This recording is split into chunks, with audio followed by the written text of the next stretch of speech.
It is 5 o'clock, and we're going to call the City Council meeting to order on October 15th, 2013. We have no one to address the council and speak at this time. And I'm not going to read that section. I'll read it later when we come back at 6 o'clock. And so my calendar indicates closed session, 5 o'clock. Mr. City, oh, wait a minute, I got a call to order. Sorry, City Clerk, would you please have a roll call? Councilmember Garcia. Here. Councilmember Kennedy. Here. Councilmember Valles. Here. Mayor Pro Tem McEachron. Here. Mayor Cox. Here. Sorry I got that in front of the public comment, but there is no one to speak for the public comment at this time. Mr. City Attorney? Thank you, Mayor Cox. We have 4 closed sessions this evening, 3 of which are pursuant to existing litigation pursuant to Government Code 54956.9 D1. One is with respect to the Airport Authority, and 2 are ongoing litigation with respect to the City Council. The 4th item is real estate negotiations pursuant to Government Code 54956.8. The property location of certain properties out at the airport.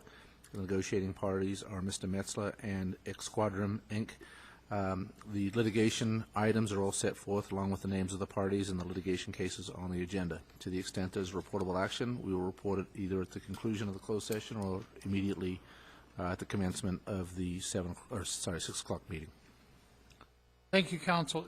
Are there any questions to the City Attorney? If not, staff, if not, we're going to adjourn to the executive session. Thank you.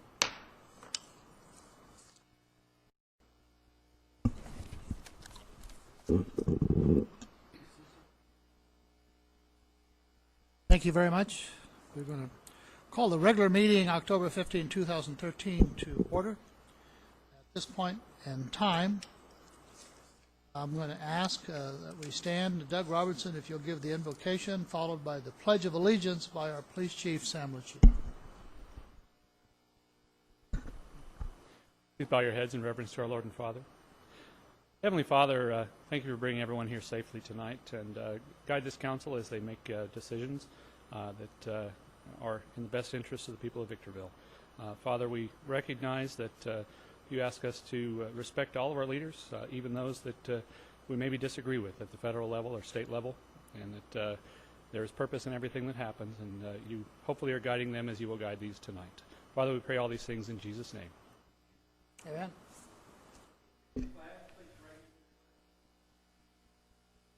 Pledge allegiance to the flag of the United States, republic for which it stands.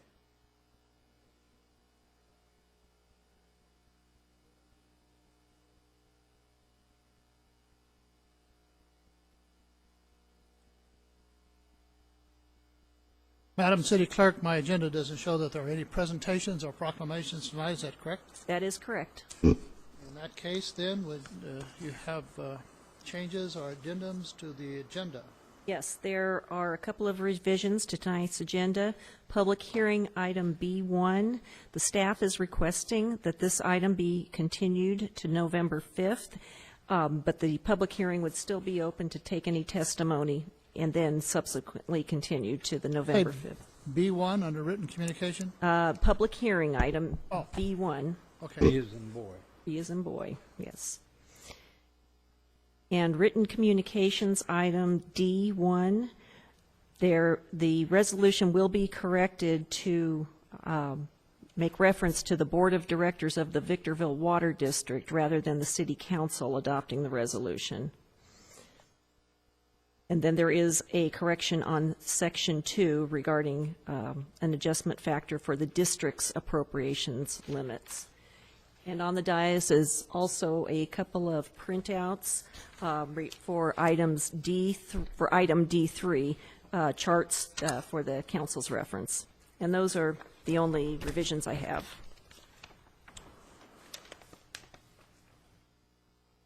Thank you. Did we have roll call?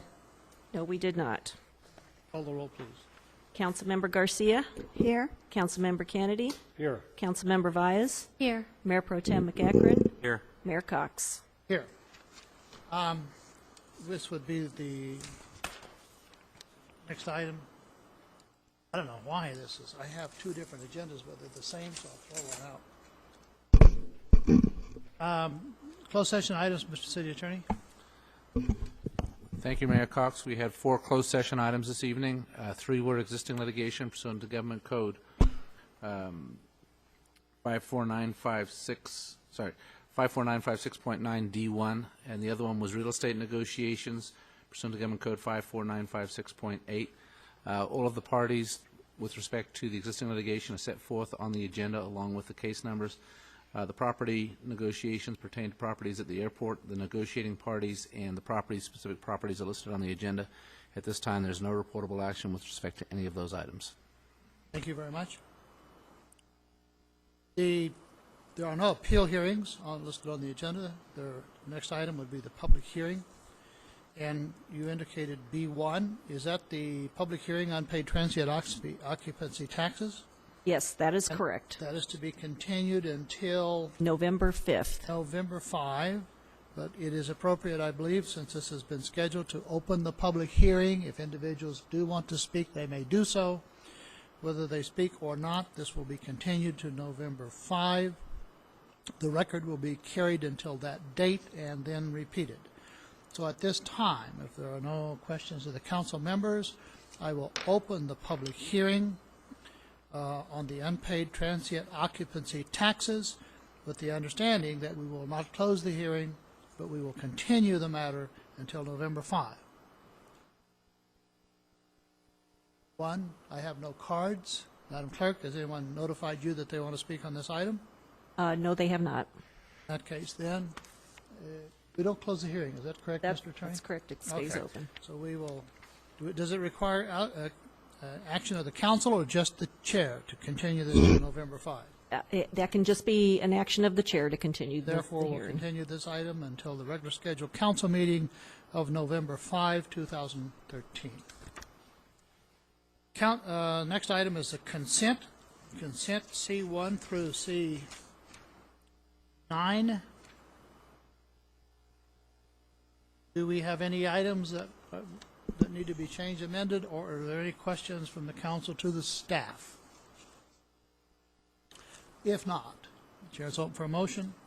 Motion by Mayor Pro Tem McEachran, second by Councilmember Kennedy. I have a question on 5. Okay, we have a motion and a second, but we have a question on C5. Okay, can I ask it? Sure. Okay, on C5, it says here that the fiscal impact is the 168, and then it says total mountain budget is 168, and then it says the remaining balance is 168. So I wasn't sure if there was a typo or... Good point. Staff?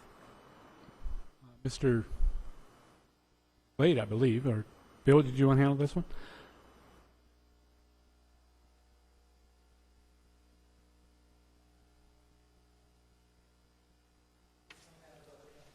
General fund, and that's all I know. So it could be corresponding with various funds. I just thought it was odd because it was the exact same amount as what was in the budgeted, and then the remaining balance was the same. So I was thinking that it should have reflected 0. Yeah, I would believe that's just an error. It's just an error? I believe so. Oh, okay. With Okay, council's approval, and with your approval, Councilmember Valles, we will approve this on the condition that it's a request to approve Oh, it's only a one-time, yes. $133.04. Okay, so it just should say 0. Yes. Okay, I got it. Yeah, I figured that. Okay. Yeah, there is some confusion on occasion as staff or different staff are preparing these items on the remaining balance, and as to whether that remaining balance should be before this item is spent or after this item is spent. So that's something that we'll internally make sure to clarify for future agenda items as to should that be assuming approval of the council, or is that before approval of the council? Right. That reminds me, I had a question on this one, too. And I don't have the staff report in front of me, I'm sorry, but it talked about a 168 for 13, and then I think it was 52,000 for 14 and 52 for 15, but I got the impression that the total was 167. What? Know what I'm talking about, Bill? That it adds up to 100,000 instead of 167?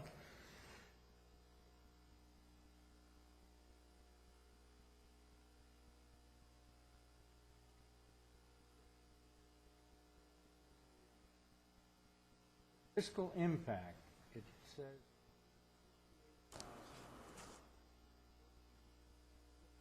thousand in 2016. I thought the whole thing was 168,000. It is. Sure. That's my understanding. That's what I'd ask your approval on. If I'm incorrect, we would come back with a better explanation. Okay. It clearly says in the staff report it's 168,000. And I know, like I said, they're coming out of different funds, so I think there was some confusion with the math. 3-year period at 52,000 each, totaling 158. And then That's what the the last additional paragraph things come to indicates, exactly 168. that. What I would ask is that the council approval be based on the 168,633.04 total. That should answer both of your questions, and I will get corrections. If it's any different, I will give you a thorough explanation. Good. Okay, thanks. Council, we have a motion and second. At this point, we may vote.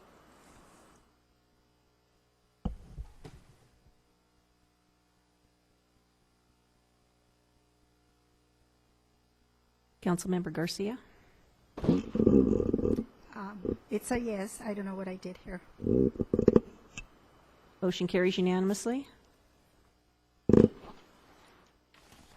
Next item on the council agenda would be under the written communications. Written communications D1. You have the notice in front of you that the city clerk indicates that now therefore City Council of Vicksburg does hereby resolve, should read Board of Directors of the Vicksburg Water District. And then section 2, is section 2 on the same one? Yes. Yes, it is. Adjustment factors for the city's appropriate limits are, this should read, the adjustment factors for the district's appropriation limits are. Are there any questions, staff? No questions? Chair's open for motion.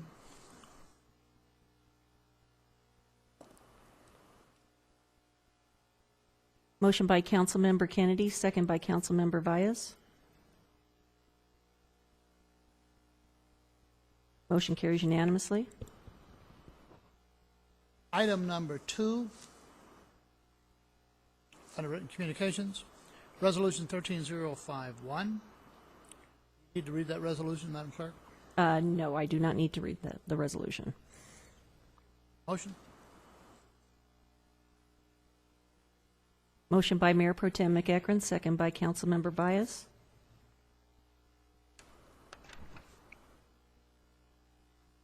Item number 3. Excuse me, Councilmember Valles, I'm may I sorry. get your vote? I got Thank ahead of you. you. Motion carries unanimously. All the votes were cast. All members voted yes.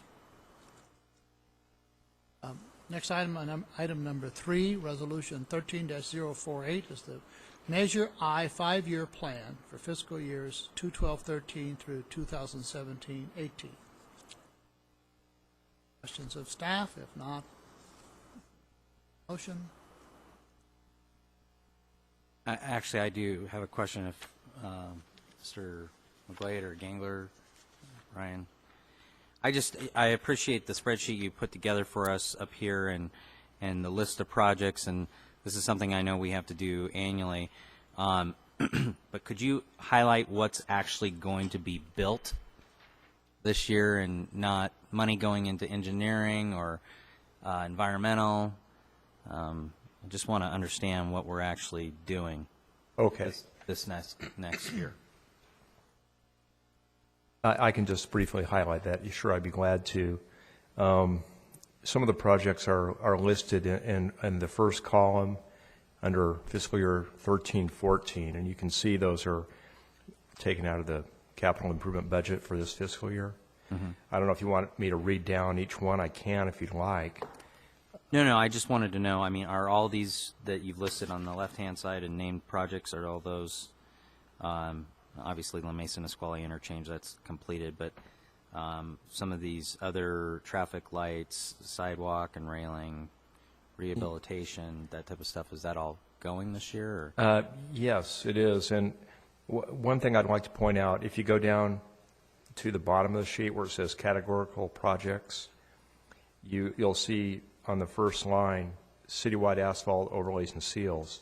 And it shows only $300,000 for the for the Measure I component there. That it's actually an $800,000 project. You don't see it on this sheet, but if you look in the CIP, it's an $800,000 project. We have not designed it yet. It's not ready to go out to bid yet. We are currently working on identifying streets for seals, for overlays, for rehabilitation. So that will go forward. But you don't see the specific list of streets on this plan. Okay. Okay, I just think it would be good for not only the council to know as you move forward on some of those projects, but for the public to know, where that's going to occur so that they can see, be aware of it, but know that we're out there still doing what we need to do with respect to our streets. Yeah, and another thing I'd like to point out, this only shows Measure I funds, but we also have some LTF funds, local transportation funds, planned for adding sidewalk at certain locations in the city. And again, we're not ready to go out to bid yet. We're working on coming up with a list of locations for that. Thank you. Since we're looking at that graph, know that many of these projects are in the beginning stages, but they're budgeted, and part of this fiscal year's either finishing it or initiating it. But such items as the La Mesa Nisqually interchange, we have a lot of money that's estimated. We have a lot of money that's been expended, and when it's over, when we finally paid for the last right-of-way and utilities and the fencing and overground wash improvements and so on, would it be difficult for the staff to come back and show us what was budgeted and what was expended, just for our own benefit? Historically, on the project, Well, we're told that the project was a bargain because it came in under bid in many, many instances, but you don't see that in this kind of a graph. And I think we're all curious about what the savings was. okay. Are you asking for a final accounting of the project or an estimate of what we've expended? We could do that, certainly. Not all the Not projects. until it's, but after it's finished. Right. I don't want to, that'd be a lot of staff time as you go along. We know staff is watching it. But once completed, I think we're all curious, knowing what the budget is for all these things and what did we actually spend. Yeah, I expect that by January, all the costs will be closed out and we could come back with a final accounting. I think it would help because we're all hoping there'll be money left over that we can reallocate. I understand. That one was a little interesting. Could be that that it came in on budget, but I think it was the original engineering estimates that were so much higher. Could be. Yeah. That is true. The engineering estimate was higher than what the actual bid was. And we came in a lot below that original estimate because of the marketplace, but Yes. it Just may have looking been for pretty additional close to the actual budget that was developed for the project. Just looking for additional money to pave some streets. Yeah, I understand. That, when we identify that, it would actually come back as money that we start receiving sooner than we thought we would, Yeah. not as additional money Well, that's available right now. that is correct. Thank So you. we're still looking at probably about 2.5 years until we start receiving Measure I again, and then probably 6 to 8 to maybe even 10 years of use of incoming road diff to repay the loan from Measure I. We'll keep our fingers crossed. Thanks, Brian. Thank you, Thank you. Brian. I'm not sure we got to the motion or not, but we were ready for a motion and a second on the item. Motion by Mayor Pro Tem McEachron, second by Councilmember Kennedy.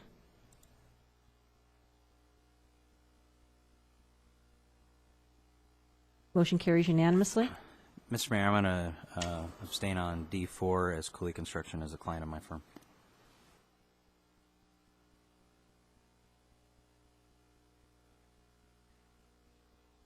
We have Councilmember McEachron, who's declared a conflict and left the chambers.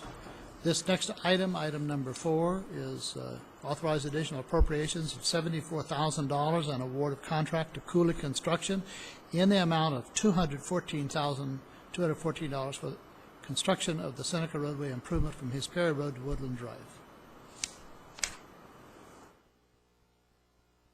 Motion by Councilmember Kennedy, second by Councilmember Vyas.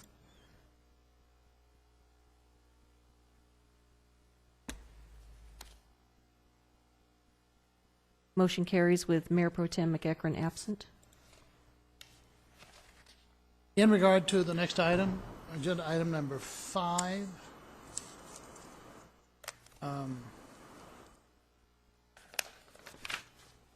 Doug or Mr. McGlade, real quickly, this is to release all the liens for these improvements, meaning all the improvements are now in? Is that correct? Yeah, it's more complicated than I'm ready to answer. I see Mr. McGlade on his way down.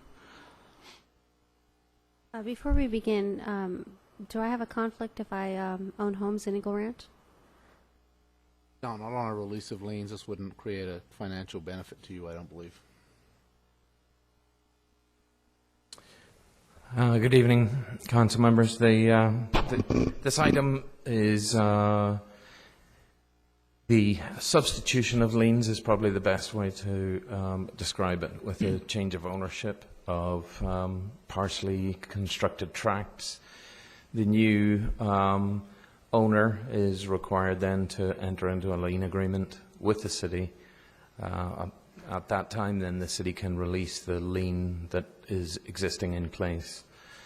Several years ago, the city introduced the ability for developers to substitute their typical bonds to ensure the installation of improvements with lien agreements that had very, very specific requirements, and they were quite restrictive.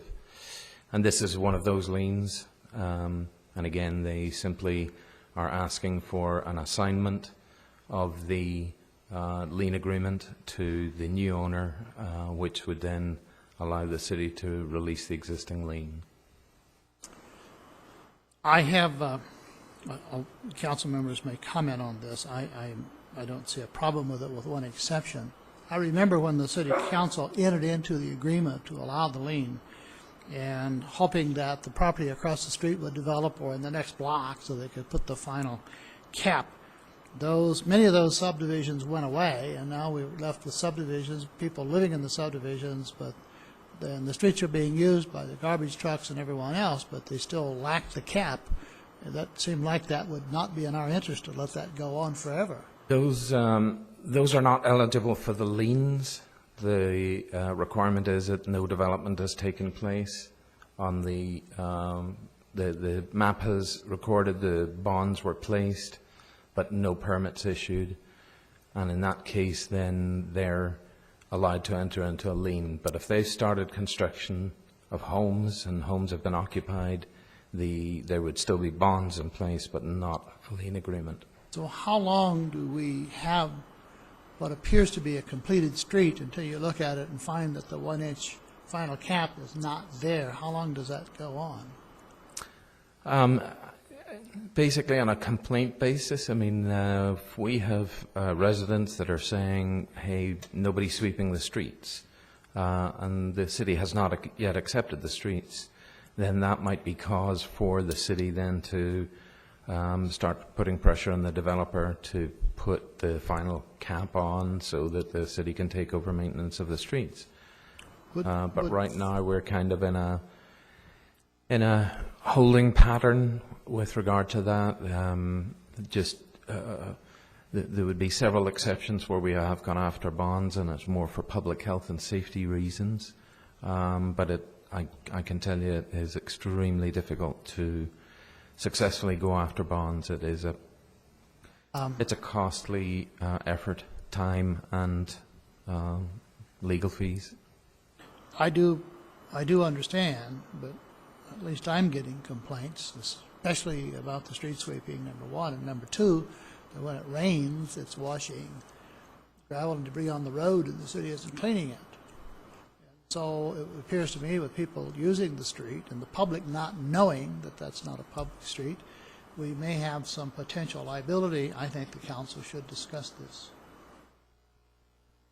Bring the item back and discuss it, because we have several subdivisions, especially where the exterior boundary is, doesn't have the final cap, and it's been that way for several years. There are many, many tracts in that condition, partly constructed, and what we tried to do during construction was to ensure that when segments of the tract were the homes were built, that we required the developer to cap the streets before he got too far into the next phase. Well, I see nothing. I'm not going to be my comments are not intended to be critical of staff or administration or the council in doing that. I think they did what they needed to do at the time. But a substantial length of time has gone by, and there's enough people living in those subdivisions that they're beginning to see that their subdivision isn't improved as others are. And in some, the landscape maintenance districts aren't finalized, or there is nothing outside the block wall. And they begin to ask me why and how long does this go on. In one instance, I think that 50% of the subdivision, people are living in the homes, but there's no landscaping and the streets aren't kept. I think we're at a point in time where this council, which probably none or maybe one was here when those policies were established or when that was allowed, should discuss this so we all have an understanding of what occurred and what the options are for the city to pursue. I have no further questions in regard to this lien agreement release. Any other questions? Thank you, John. The request for the council is ready for motion.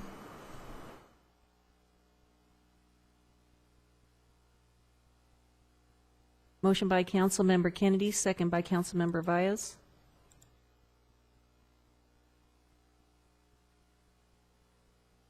Motion carries unanimously. Agenda item number 6. Richfield Water District would like to provide the Board of Directors with a summary of update regional. Is this just to submit? There's no action required, is there? That's correct. This is just information only. There was a question about our use of R-Cubed project water, and this gives the council a detail of how much R-Cubed water we've used and then the resultant cost savings due to not needing to treat that water. Savings is approximately $54,000 over about the last 14 to 16 months, and we're anticipating additional savings in the future. Okay. Thank you. Any questions of the council members? If not, item 7.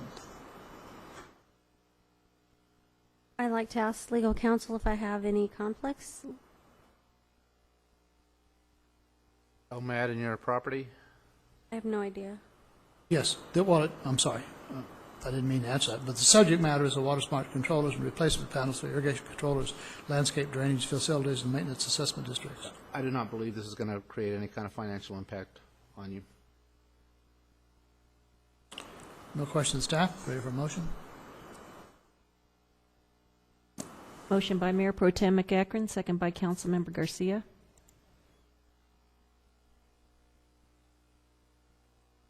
Motion carries unanimously. Item number 8, request to approve award to Duke's Root Control for the application of chemical root control agent to the city sanitary sewers. Chair's open for motion. Again, is there a conflict? If there's any conflict, this is a citywide application. Motion by Councilmember Garcia, second by Councilmember Valles. Motion carries unanimously.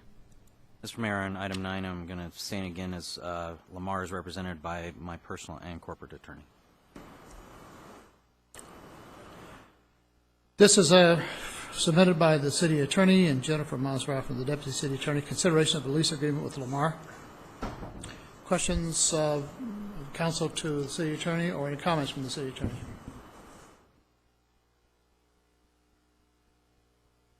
Gladly answer any questions. This is basically part of a settlement agreement that the city agreed to in consideration of our taking the easement that Lamar previously had in connection with the Nisqually interchange.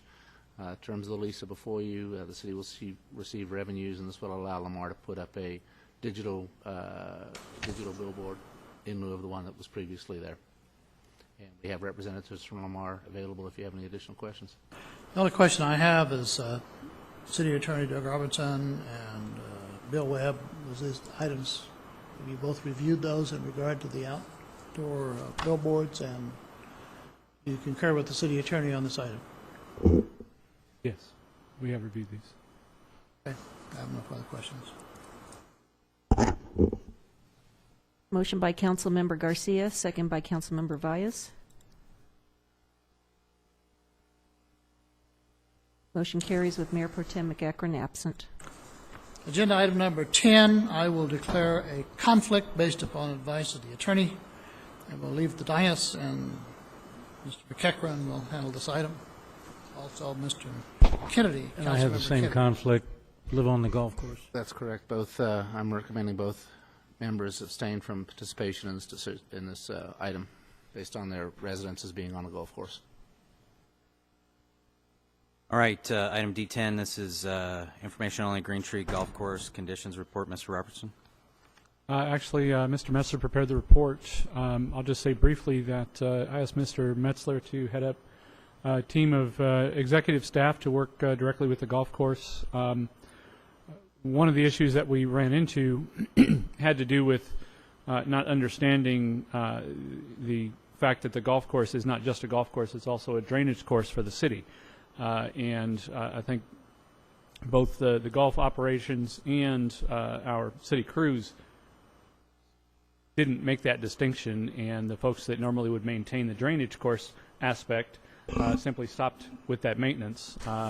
So one of the positives that has come out of this this committee that Mr. Metzler is setting up is a sense of team atmosphere in making sure that we're using all the resources possible to maintain the course and the drainage course at the same time. Mr. Metzler, go ahead with your any written or any verbal comments you may have on the report. I think maybe just to add, just as overview, and this was intended solely to be responsive to the Councilmember Kennedy's request to at least get a report with respect to the physical conditions of the Green Tree Golf Course, and then also an update with respect to the subsidy. And I interpreted that to serve also as trending of the subsidy, so that you get a sense of the operation out there. And what we have identified, I think just very generally, is that there's likely an opportunity for us to work even more closely with the BCG team, and that is to more clearly identify the goals and expectations. At this time, it's been the direction of the council, and it's been implemented by staff to manage that contract, expecting that BCG operates, causing the littlest amount of subsidy to the city's general fund, and believing that that's been the attempt so far. Certainly what we've seen, not only through complaints but through the question raised by Councilmember Kennedy, is questions over whether or not that directive is perhaps negatively impacting the overall condition of the course. And I think to this date it's been hard, maybe even difficult to really conclude until we've got some better time to determine that if the reduction of the subsidy is going to effectively create a larger liability, because the subsidy reduction is disabling their ability to manage it to a quality that this council expects. I think we've got to determine that, and certainly we also need to understand, different from this council, that if it's looking for a different level of quality, we need to know that as well and get that direction much more clear. But I think the most important thing coming from this this review, independent of the department that has been largely overseeing the operation, is to get a fresh set of eyes. And I've been able to identify at the least that, you know, I see their role in managing our golf course as an asset of the city. So I think at the same time, while they're managing the asset, we need to make sure that if they are reducing the subsidy to the city, that at the same time we're not increasing the liability of the city, because the depreciation of that asset or the overall reduction in the conditions are so great that effectively we're going to have to spend the same amount, if not more, down the road to get it to an acceptable condition. I think also it gives us an opportunity to work more closely with the management team so that we have some measurables to truly determine whether or not the BCG management team is performing to our expectations. So with that, I think we've answered the questions in the report.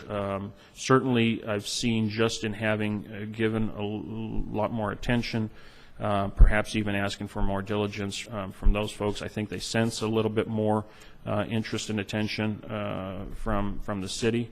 So I think at the same time there's going to be an increased level of accountability.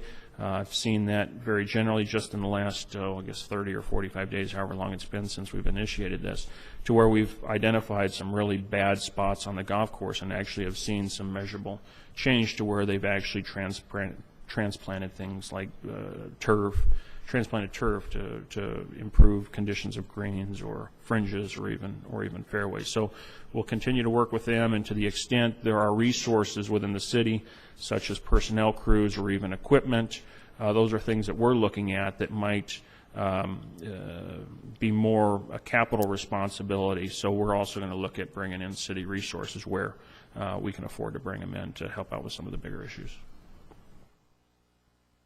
The previous direction from the council was for Billy Casper Golf to essentially reduce the subsidy as much as possible, and that's what they've been focused on. Certainly that has had an effect on the appearance of the course. The course does not look as nice as it did when we were spending more money on it. In their estimation, spending additional dollars on the course at this time would not have a similar benefit in revenue, meaning that if you spent another $100,000 to make the course look better, you wouldn't see a $100,000 return in your investment. You may see a little bit of a return, but you would actually, in effect, lose more money on the course.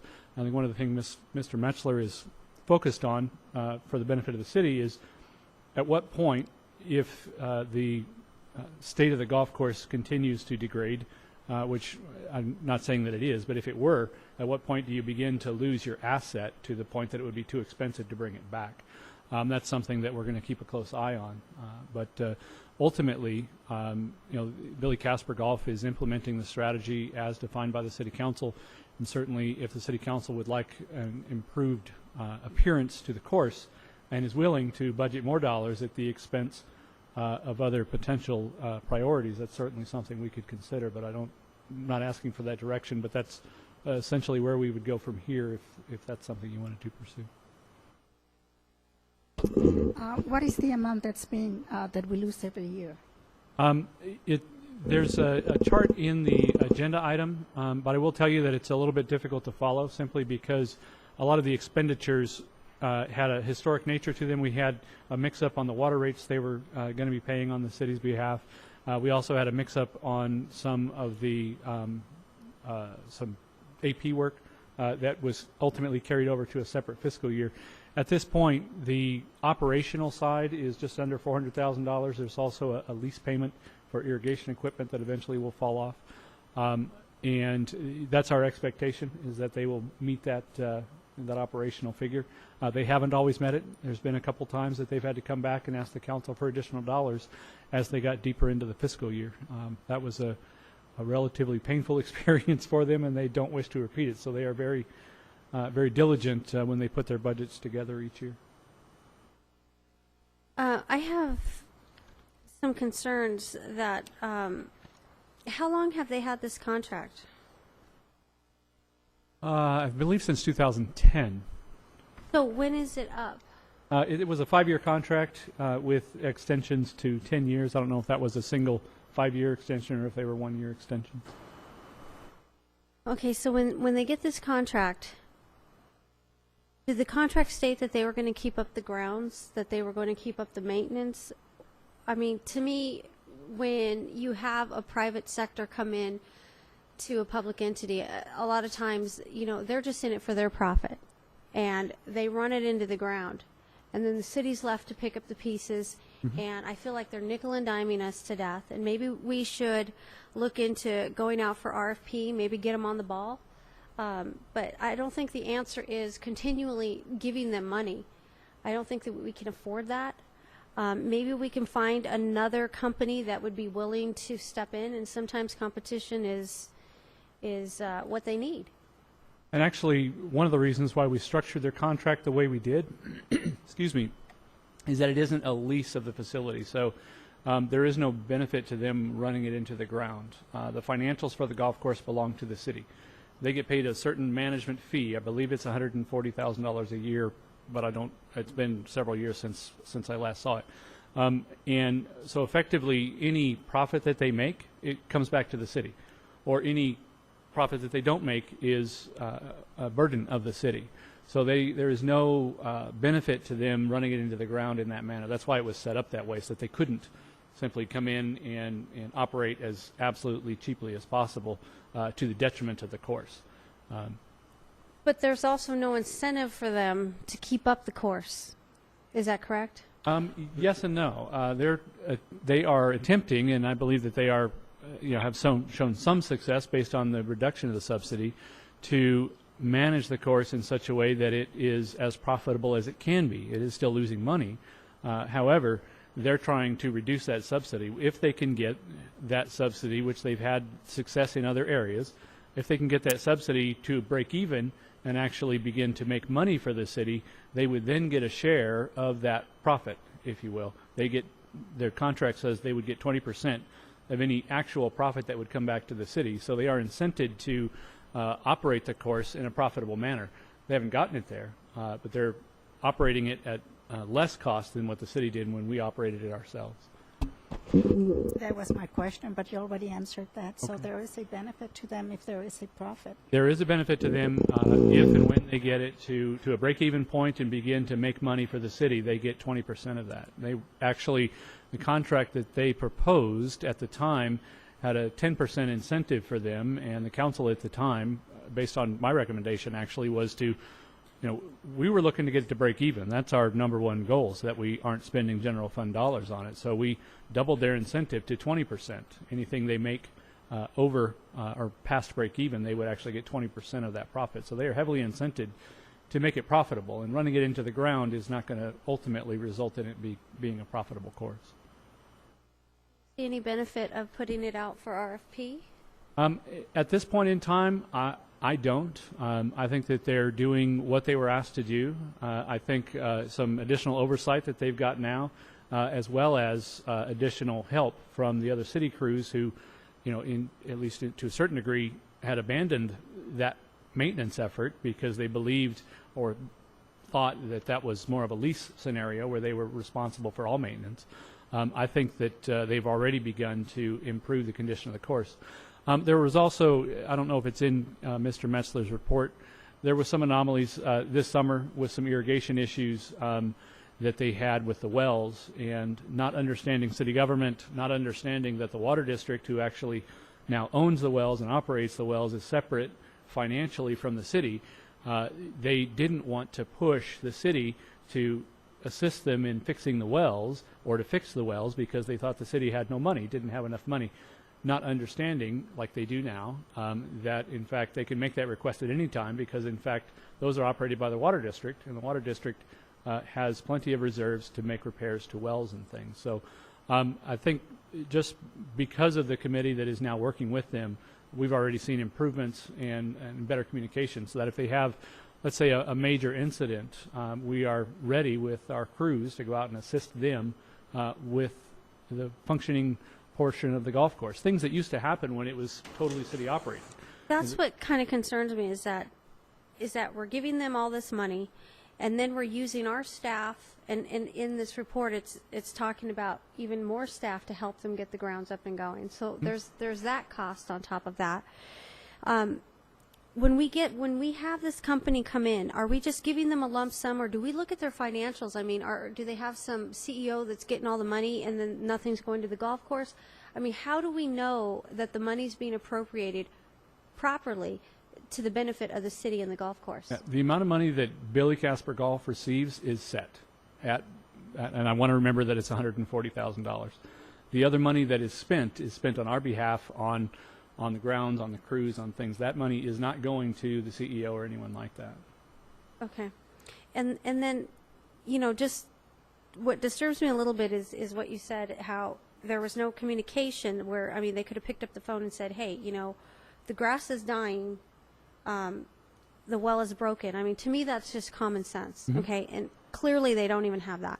And then I see in here that you write that they're transplanting turf from an area to an area where they're playing golf. What's the area look like that they took it from? Yeah, what they're trying to do, because some of the conditions have gotten so extreme towards the bad condition, they've started identifying areas that have been adjacent to some of the desertscape areas that are technically out of play or probably shouldn't be considered the primary area of play.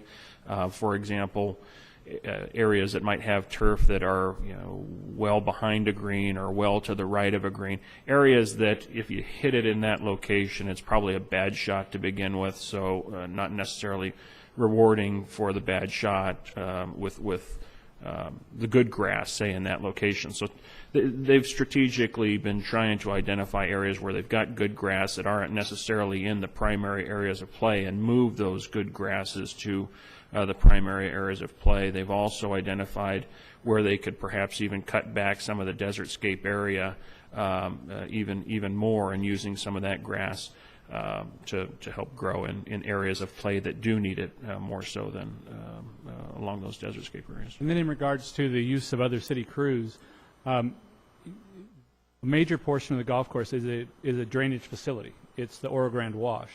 And we collect drainage fees from our residents, and we have other funding sources for those drainage fees. And it's entirely appropriate to spend those to maintain that drainage course. It also happens to be the golf course. The golf course, when it was run by the city, managed by the city, always had drainage crews come in to repair drainage problems when we would have a major flood. And that's the level of attention that we should expect from our own city crews, is to continue to use the drainage funds to maintain that drainage course.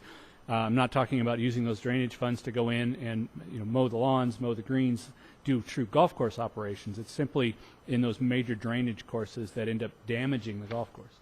I think to just add on to that comment, in our intention of bringing in city resources, I think I would characterize more towards preserving the capital asset, perhaps the capital component of the golf course that has been neglected even when we were managing the golf course. So, for example, the trees is one issue that's been identified that's contributing to a lot of the conditions, to where it sounds and it appears as if we've been neglecting them ourselves when we were actually maintaining the grounds. Other areas are some of the desertscape areas where, you know, that was largely, as I understand it, an experiment, and in a lot of cases it's creating more O&M responsibility for BCG that's taken their manpower away from perhaps even focusing on the most critical areas, which is the field of play. So I would characterize more our view of bringing on a city resource more from the perspective of maintaining the capital or addressing some of the capital needs that perhaps we didn't, whereas it'd be the goal to do that in such a way that allows them to do more what their contract requires them to do, and that's to operate and maintain the golf course. Okay, and then one last question. The section where the bar is at and they serve food, who is running that? Is that BCG? Yes, that's Billy Casper Golf. I went there, and the service was terrible. The food was terrible, and I wasn't impressed at all with that. And I think that BCG needs to get on the ball, and they need to have some accountability for, you know, just common sense things like pick up the phone when the water doesn't work, and maybe look at new management that's going to take care of business. But I would like to also say that I'm really proud of the city for stepping up and looking into this and putting together the team to protect our capital asset. But we do need to have some accountability with this contractor. Yeah, and that's our goal. All right, I agree. I think just keeping an eye on this as we go forward, and if things don't improve, and staff feels that it's appropriate, that I think the first part of the contract would be up in 2015. I believe so. Yeah. So that's when we would look at if it was required. I think that would be appropriate. I'm not trying to simply defend Billy Casper Golf, but I do very firmly believe that they're implementing the strategy they were asked to implement. And if there's a different strategy based more on the appearance than on the absolute bottom line, we need to let them know that and give them an opportunity to implement some change in strategy. Well, I believe that we need to do something before their contract comes up in 2015, because what I'm seeing here is just bad performance, lack of communication. Technically, that's what I'm seeing here. By the way, just for the record, those areas that they're pulling turf from and putting into areas of play are generally where I end up when I play golf, so it's not really helping my golf game at all. But just got to say. All right, we'll move on. I think we'll invite Mayor Cox and Councilmember Kennedy back in.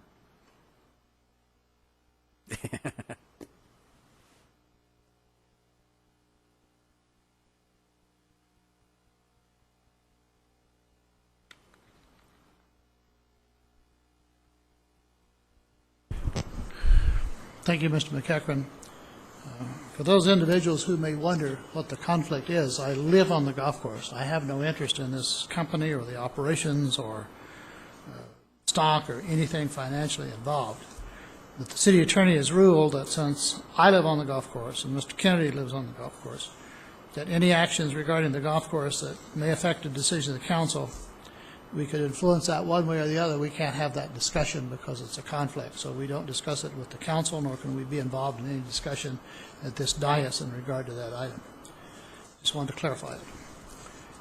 Are we on number 11, Madam Clerk? Yes, D11.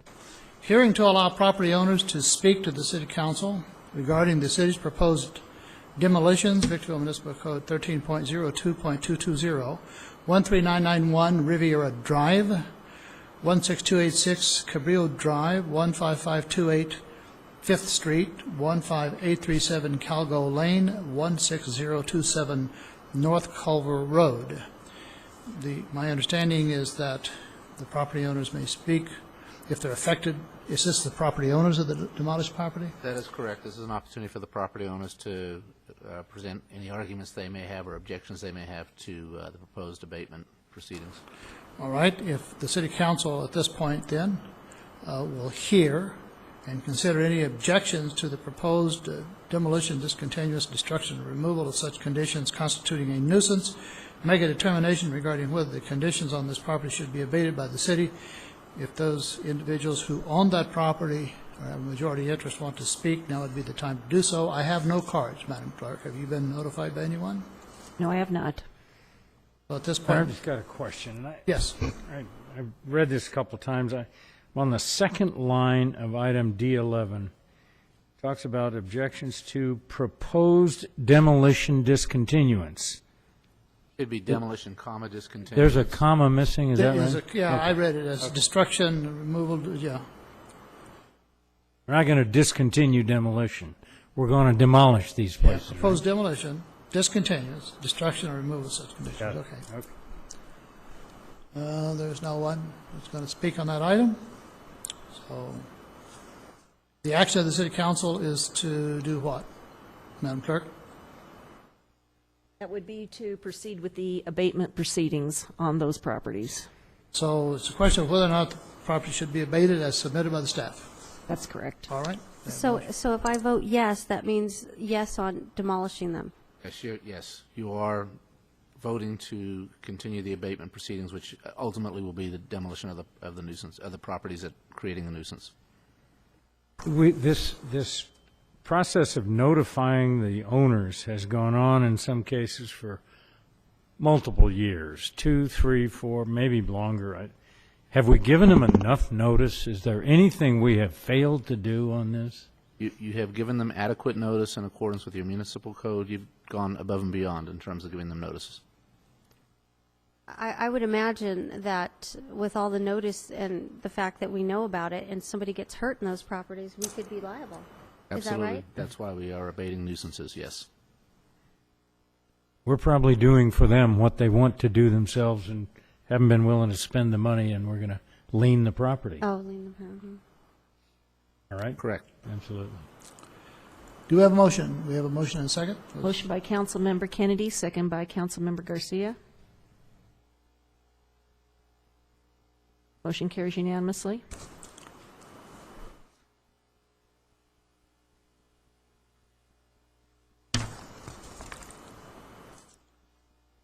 Get back to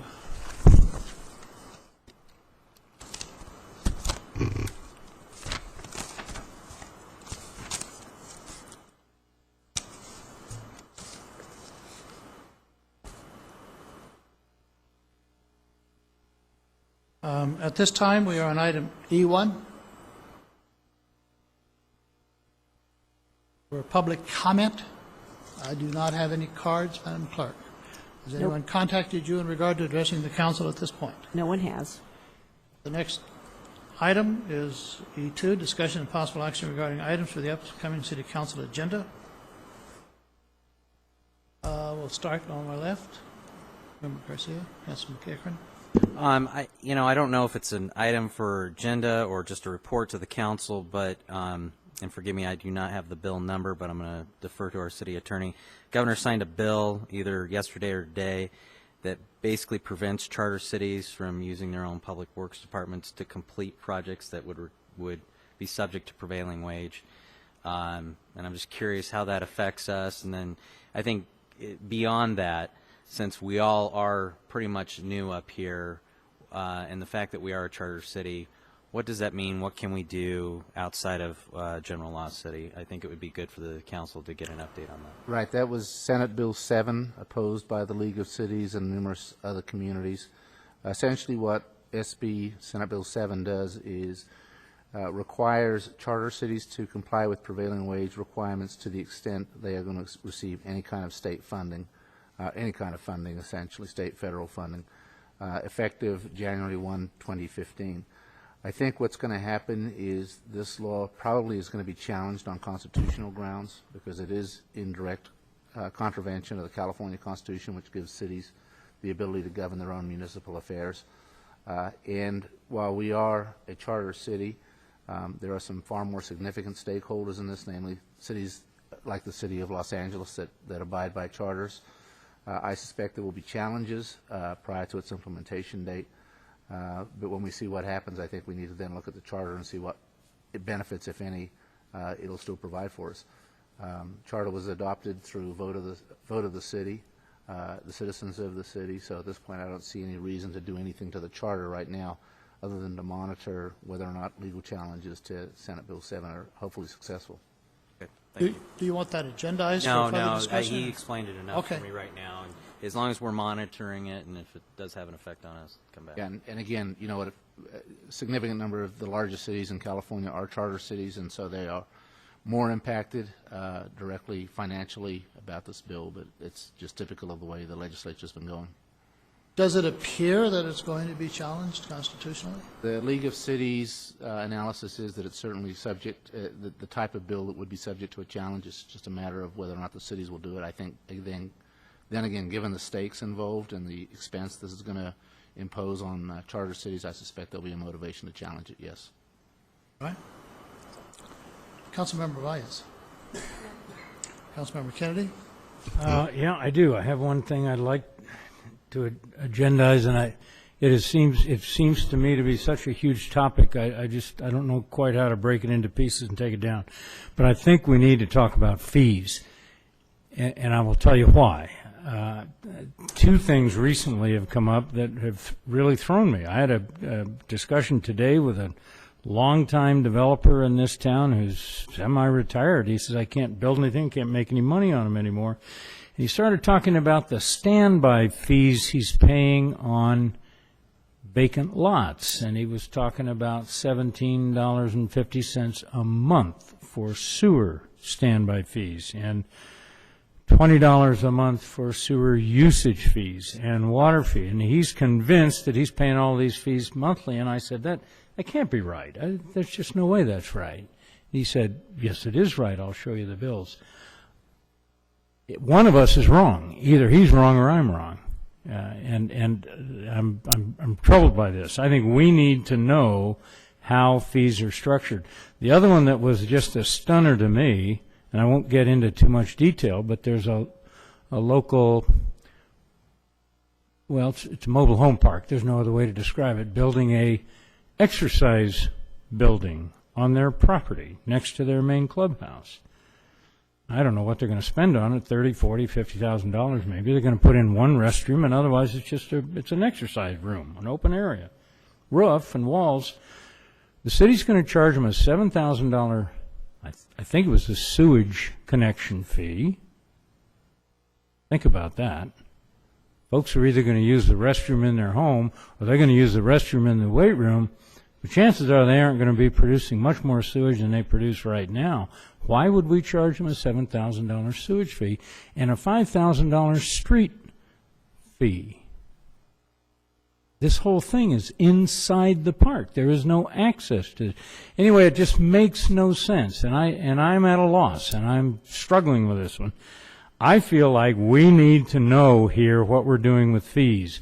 We've done some things recently where we are charging fees that my understanding used to be on property taxes, and now they're going to be direct bill, or maybe they were direct bill, now they're going to be on property. I don't know. I'm really confused, and if I'm confused, I'm going to bet that we've got a lot of residents out there that are confused too. So I'd like to somehow, I don't know how to take it in pieces, because it's got to be a lot of fees we charge. I doubt that we can sit here and cover it all in one meeting, but I feel like I need to be able to talk to people like I know something. Do you want that as a council item or a study session? Either one, whatever's going to work. Council members? Well, it should be a session instead of, I think. That would be we can fine all- with me, yeah. well, we can all learn from it. I don't know how we could do it in a meeting. Yeah, I agree. You're talking about all the different entities. The water district, SCLA is going to have different fees, I'm sure. Am I the only one City- up here who's confused about this? No. I mean, You're not. No, you're not. Ryan, do you have a grip on it? I just feel that we probably charge too much in fees. That's all I'm going to say. Yeah. Well, we're going to, I think it's a.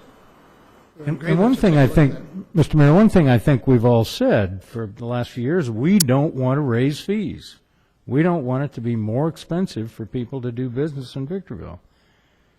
I'm not anxious to, well, I won't get into all those other issues, but anyway, that's. Any other items? I had mentioned earlier in regard to the subdivisions that I need to be briefed. I think the council need to be briefed. In some instances, there are streetlights. My understanding is they haven't been accepted into the system. There are streets. They don't have the final cap. They're not being maintained. I think that we also need to have a study session or at least a staff report in regard to the liens or the bonds, where we're at, what options does the city have, because we are beginning to get complaints. We also are getting complaints from chunks of asphalt are coming out of our current roads. And we don't see all the complaints here, and I know that it's kind of rare. I hit them, and I have no complaint. There's nothing wrong with my vehicle. I'm not bending any tires or having wrecks. It's not causing any problem because you see them and you miss them. But we have some where at least an inch or two asphalt is simply missing, and we need to take a look at that. I'm not talking about repaving the whole street. I'm talking about current street maintenance. We have some problems out there. So in regard to, that's a little bit different because I cannot tell you that where that maintenance is needed is in the new areas. Those are the old areas, but certainly in the new areas where you have subdivisions that are not complete, we need to be briefed in regard to what are options there. Any other items? A report from the city manager.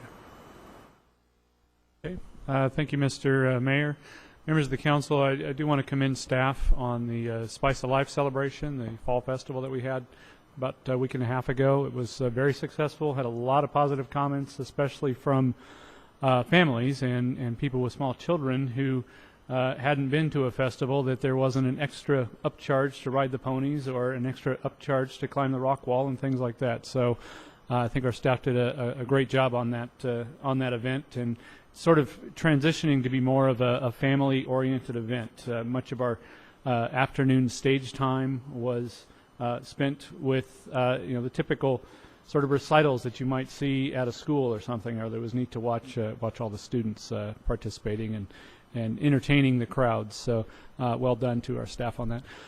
We also had a lot of participation from other departments who didn't always participate. I know our development department was there talking about the major developments around the city and explaining, why is there a Walmart here? Why is there, a housing development over here, and how all those things fit together? So I'd also like to kind of bring to the council's attention something that Mr. Metzler and I and some staff have been working on with regard to marketing the city.